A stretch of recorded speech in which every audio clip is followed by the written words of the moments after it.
Yeroon ani bilbiluu fi anatu boo'ee harmeen kan koo sagalee koo dhaggeeffate turte. Garuu har'a isheetu boo'een ani immoo sagalee ishee dhaggeeffatan ture.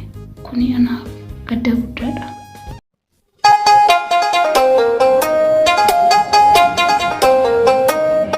Waaqayyoo isiniif haa baay'atu. Akkam jirtu kabajamtootaaf jaalatamtoota hordoftoota baay'atu. Nagaa fayyaa keessanii nagaa kooti galata Waaqayyoo. Egaa guyyaa har'aas akkuma guyyoota darbanii seenaa dargaggoo yookiin koomedii Waaqoo Geetachoo qabannee isiniif dhiyaanne. Egaa sagantaa kana haga xumuraatti yoo dhaggeeffattan waa guddaa tokko irraa barattu jedhee abdiin qaba. Namoonni channel kanaaf haaraa taatan subscribe gochuudhaan akkasumas maatii kan taatan yeroo kamiyyuu kan bira dhaabbattan guddaa galatoomaa isiniin jecha. Egaa kallattumaan sagantichatti dabarra waan ta'eef haga xumuraatti turtii gaarii.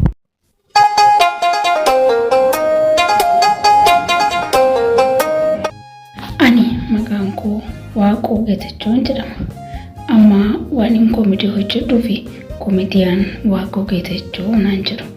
Ani yeroo ijoollummaa kootti Wallagga Lixaa aanaa Najjoo keessatti kan inni dhaladhe. Erga inni dhaladhee sa'aatiin barumsaaf ka'etti maatiin koo mana barumsaa na galchan.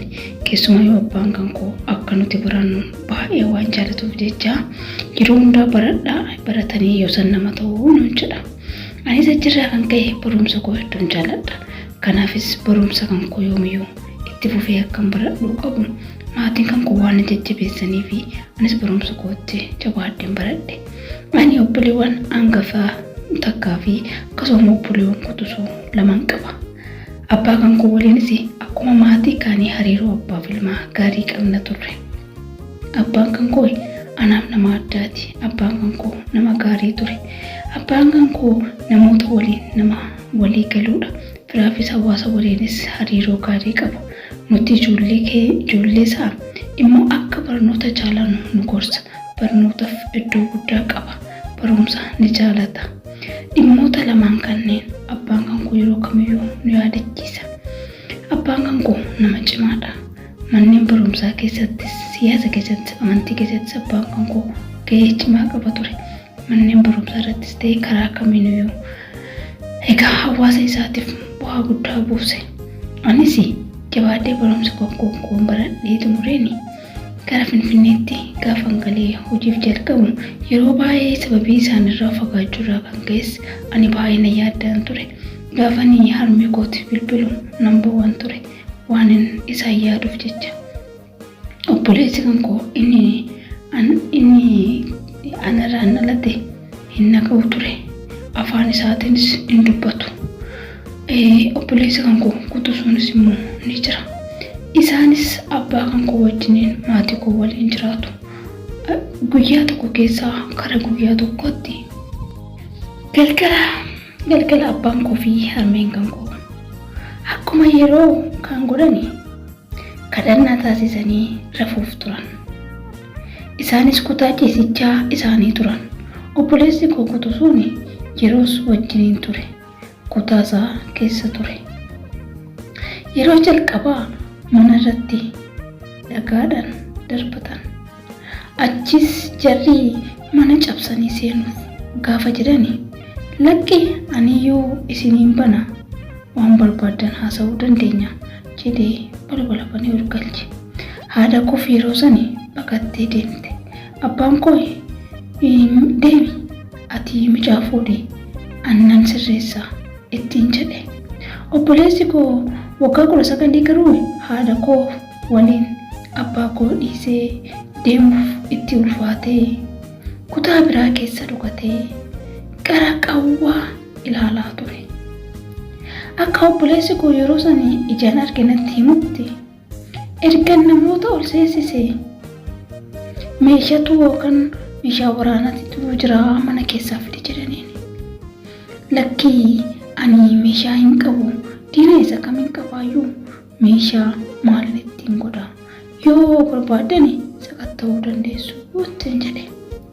Sakatta'anii argachuun waan hin dandeenye fi sana booda gaafa dhaga'u mana nama biraa ajjeechaa wal fakkaatu raawwachuuf deemanii namtichi meeshaa qabaayyuu dhukaasee ofirraa deebise. Jara ajjeechaa kana raawwatan jechuudha. Akkuma kanaan dhukaasee nu deebisaa jedhanii yaadanii turan. Otoo obboleessi koo sun dhokatee ilaaluu siree irra rafan uffata qodaa nyaataa fi mi'a mana keessaa hundumaa osoo nafin walitti gadi guuranii beenzila yookaan boba'aa itti firfirsanii iddoo walitti qaban hundumaatti gubani. Akka obboleessi koo jedhutti abbaan kan koo lama ta'anii morma isaa hudhanii qabanii achiin boodas inni tokko miila jalaa rukutee gaafa inni kufe kun immoo morma isaa hudhuudhaan achitti lubbuu isaan dabre. Sana boodas isaanis beenzila firfirsanii mi'icha wajjiniin ni guban. Obboleessi koo dhokatee waan tureefi namni hin jiru jedhaniiru abidda itti qabsiisan. Inni garuu karaa foddaan utaalee oolee deeme. Yeroo gaafa foddaa sanirraa ba'u ni ulfaata. Lubbuma ofii oolchuuf waan godheedha maleeni isaayyuu abidda gara harka isaa mirgaa gubateera. Egaa akkasii manni sin gubate, reeffi abbaa koos ni gubate galgala sana. Kuni baay'ee natti ulfaate.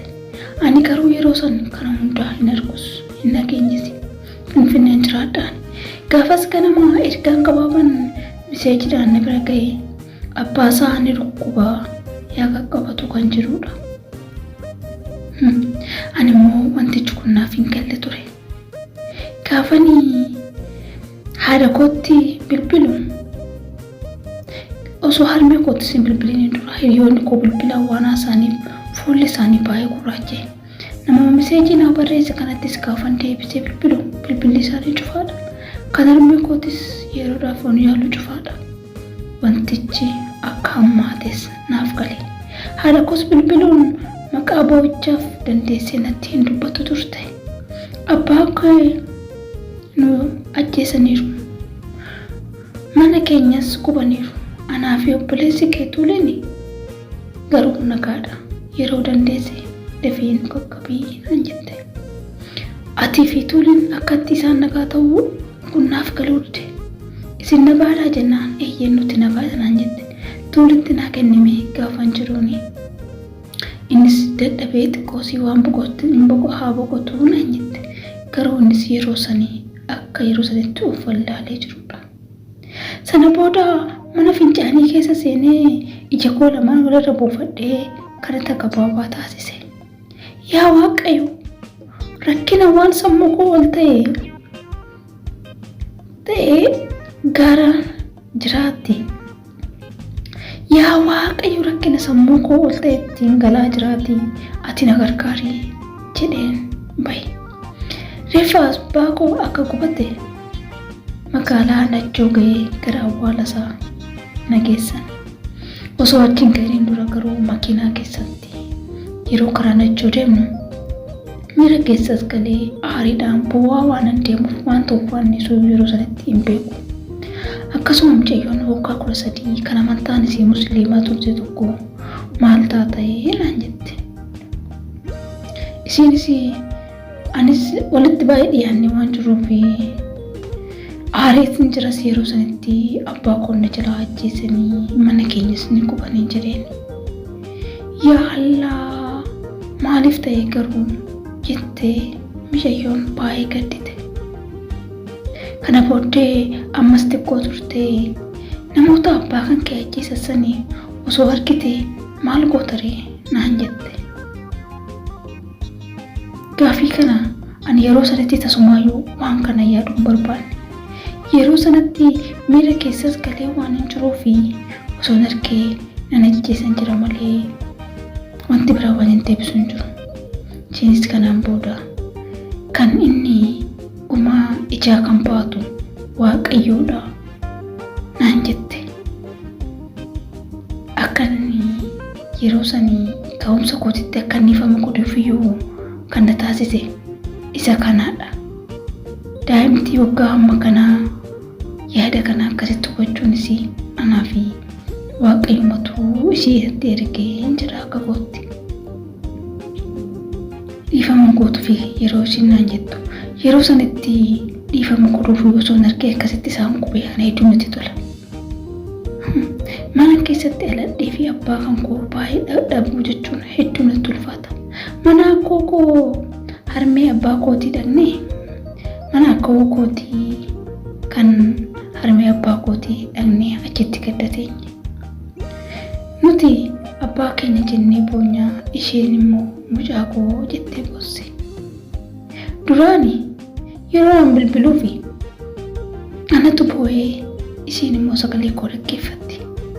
Har'a garuu isiitu boo'een an sagalee ishee dhaggeeffadhe. Kana dhaggeeffachuun baay'ee natti ulfaate. Osoon guyyaa suni waan irra tarkaanfatama ta'eeti guyyicha san osoon irra tarkaanfadhe hedduu natti tola. Obboleettiin koo hangafaa fi harmeen kan koo kan kadhatanii boo'u. Egaa maal godhuree baay'ee ulfaata. Qaamonni seeratis yeroo sanatti humtuu dhimma kana hin ilaalle. Abbaa kootii walakkaan gubatee walakkaan hafe sana awwaalleerra. Yeroo sanatti reeffisaa yoo akka achiin kaanee jedhamee dhowwame. Balleessan isaa badiin isaa maal akka ta'e haga ammaatti wanti addaan baasee beeku tokkollee hin jiru. Egaa maal godhuree yeroo kamiyyuu gaddi kun keessa kootii hin ba'u. Yeroo san namoonni ulaallee akka hin birmannee fi tokkoon isaanii balbala fuuldura dhaabbatanii waan ijjataniif isaanillee birbachuu fi inni sodaatan. Booda gaafa gaafannu ajaja qaamaa olii irraa dhufe waajjira akka hin banne jedhanii nagaye. Egaa namoonni abbaa kan koo ajjeessan keessaa namoonni muraasni to'annoo jala oolan. Baay'een isaanii garuu kan abbaa koo ajjeessan namoota 30 haga 40 kan ta'anii garuu isaan ol seenanii abbaa koo ajjeessan namoonni umuriin isaanii 16 fi 17 hin caalledha. Namni abbaa koo awwaales nama 3-4 kan hin caalledha. Egaa maal godhuree namoota yakka kana raawwatan eenyu akka ta'an maal akka barbaadan waan beeknu tokkollee hin jiru. Garuu obboleessi koo akkanaan jedhetti warra abbaa koo ajjeesan keessaa tokko beekna walittis dhiyaana. Abbaan koo maqaa isaa waameti maali eebelu an baadheen si guddisee miti maaliifin akkas na goota otoo jedhumu hudhee sadarkaa dubbachuu hin dandeenye geessise. Namoonni gocha sana raawwatan seera jala kan oolan muraasa isaanii yeroo naqee dubbisu. Obboleessa koo fi ollaas dabaladhee gaafa namoota abbaa koo ajjeecharratti raawwatan sana ijaaf ijaan argan jiru. Anis isaan gatii argan ragaa ba'uu turan. Ija mana murtii maal akka jedhu hin beeknu. Haala kanaan namoota 5-6 ta'an kan shakkamanii biiroo wal erguun magaalaa Najjootti waajjira poolisii geeffamanii turan. Sana booda bilisaan gadi lakkifaman malee yeroo sana namoonni 5-6 hin caalle yakka sanaan shakkamuun himannaa uummataan to'annoo waajjira poolisii magaalaa Najjootti turan. Namoonni ajjeechaa abbaa koo irratti kallattiin hirmaatan jedhaman seera waajjira poolisii deemee argeera. Haasofsiiseera. Tokkoon isaanii waliin gochi isaanii sirrii akka hin taane itti himeen ture. Maaliif gocha isaan raawwatan gaafadhee ture garuu ol jedhanii natti haasa'uu hin dandeenye. Kaan hin boo'u turan, kaan callisanii na ilaalu turan, kaan immoo na dubbisuuyyuu ni baqatan. Isaan keessaa inni tokko of ajjeesuu akka barbaadu natti dubbatee ture. Jarri sun gocha san maaliif akka raawwatan waan beekan natti hin fakkaatu. Dargaggoonni umuriidhaan 16-17 kan hin caalle waan ta'eef. Gocha sanas namoonni raawwate garuu 40 fi namoota 30-40 turanidha. Namoonni baay'een halkan sana dhufan isaan ga'eessotaa fi meeshaa adda addaa qabatan turan. Dargaggoon to'annaa jala ture dubbisee ture. Isaa ija keessaa na ilaaluyyuu hin sodaatanii ani miira koo baay'ee na jeeqame. Namoota abbaa koo ajjeesan jedhaman shakkaman dura dhaabbachuun natti ulfaatee aariif gaddaan ijaa baafachuutu na keessa guute. Ofiin wallaansoof qabee of tasgabbeesseen achii ba'ee deeme. Sammuun koo yeroo dheeraa fi aarii fi miira haaloo guutamee yeroo waggaa murtaa'een booda namoota kanaaf dhiifama gochuun murteesse. Gaafa dhiifama godhu ittiin beekamoo osoo hin taane sammuun koo dhiphinaa fi aarii haaloo baafannaa irraa aaraa galfachiisaa jedheen yaadee ture. Kanas immoo akka dhiifama goonu kan nu barsiise abbaadhuma keenyadha. Abbaan koo silaa du'ee waan ta'eef haaloo akka hin baane maatii isaanii akka hin miine ofii isaanillee akka kana booda dogoggoratti hin deebine itti himee nu hundi keenyayyuu sana booda miira keessa gallee boo'icha guddaatu ture mana sirreessaa sanitti. Kanaan ani dhugaa dubbachuudhaaf nama abbaa kan koo fuudhee ajjeesee boba'aatti fiffisee ajjeesee dubbisuu miti. Waa'ee isaanii haasa'uun nama dhukkubsa. Akkasumatti natti dhaga'ama. Annan rifadha. Abjuun keessallee nan jeeqaman ture. Garuu al tokko immoo wanti foon kan keetiin kanaan hin hojjenne waan uuman rabbiin si gargaaru jira. Dhiifama isaaniif gochuu kootiin immoo jara sana caalaa ofii koon of fayyade. Nagaan argadhe. Haaloo namatti hin ba'u. Haaloo namattis hin qabu. Yeroo murtaa'een booda dhiphinaa kanaan akkasittiin jiraachuu caalaa umurii ijoollummaa kanaan itti gaafatamummaa guddaa yeroo dargaggummaan itti dabarsutti abbaa kan koo dhabee itti gaafatamaa ta'ee obboleewwan koo kutusuunis waan jiraniif kana irratti obboleessi kan koo inni hin nageenye sanuu waa'ee kanaa amansiisuun akkamitti akka abbaan isaa du'e akkamitti akka gubate manni akkamitti gubate jedhee gaafa nu gaafatu isaayyuu amansiisuun baay'ee natti ulfaate. Anis wanti baay'een akka kitaaba kanaa barreessuun na taasise namoonni akka kan koo dhukkubbii gurguddaa qaban waan jiraniif wanti inni irraa tokko guyyaa keessaa gara guyyaatti guyyuma abbaan kan koo ajjeefame guyyaa 2-3 mucayyoon tokko naaf bilbiltee ni boosee turte. Umuriin ishii waggaa 15 maal taatee maaliif boossaa dhiisii nuti jajjabaannee irra gaafan jedhamu lakkii atooyyoo namnuu si beekaa atooyyoo namnuu kinoo akkasittiin si dubbachaa jira. Ana abbaa kan koo waamanii manaa gadi baasanii ajjeesanii haati kan koo qaamaa miidhamtuudha daa'ima jajaa qabna yoo naan jettu akkan irra deebi'ee bo'oo na taasise. Edaa namoonni baay'een gadi baanee hin dubbanne malee ugaa akkasii edaa namoonni qaban hedduudha kan jedhus hedduu natti dhaga'ame. Gadda guddaa natti uume. Edaa osoo dubbatan rakkoon akkasii gola Oromoo akka jiru waan beekuuf anis kitaaba kana barreessuuf gadda keessa taa'ee barreessuuf dirqame. Namoonni akkasittiin ijoollee isaanii dhala ofii dhaban meeqa akka jiran akkamitti akka isaan jiraatan kan hunduu isaaniif hin beekne jedhee natti dhaga'ame. Anaayyuu namni na bira dhaabbatee na gargaaree manaayyuu deebisanii naaf ijaaranii jiru. Garuu harmeen kan koo mana abbaan keessan keessatti du'ee gubatee keessaa iddoolee jijjiirree gaafa ijaaruu halkan takkitti keessa bultee keessaa baate mana keessan keessaa akka jiraachuu hin dandeenyedha kan isheen nutti himte. Egaa namoonni meeqa rakkoo akkasitti akka rakkatan waan beekuuf ani kitaaba kana maxxanse. Ani hojiin kan koo koomediyaadha. Gara koomediyaattis kan hin deebi'ee sababii dhiphinaaf dhiphachuurraan kan ka'e achi keessaa gaafan bahee namoota waliin wal arguu guyyaa guyyaa namoota barreeffama kan koo gaafan firii godhu garuu yaadichi yeroo hundayyuu keessa kootii hin badu. Egaa gochaan akkasii nama keessaa waan hin baaneef namoonni gochaa akkasii godhan wanta akkasii gaarii akka hin taanee fi mirga ajjeesuu kan qabu kan uumas waaqayyo lubbuus kan fudhatu waaqayyo akka ta'e kan nani barreesse. Egaa seenaan kan koo har'aaf qabadasnee dhiyaate kanuma fakkaata. Waaqayyoon kana hunda keessa na dabarsee nama hundaan nama lafa kana gahu waaqayyo na taasiseef nan galateeffadha. Egaa kabajamtoota fi jaalatamtoota keenya seenaa kanarraa waan guddaa tokko barattu jedhee abdii guddaan qaba. Dhiifama eenyummaa godha.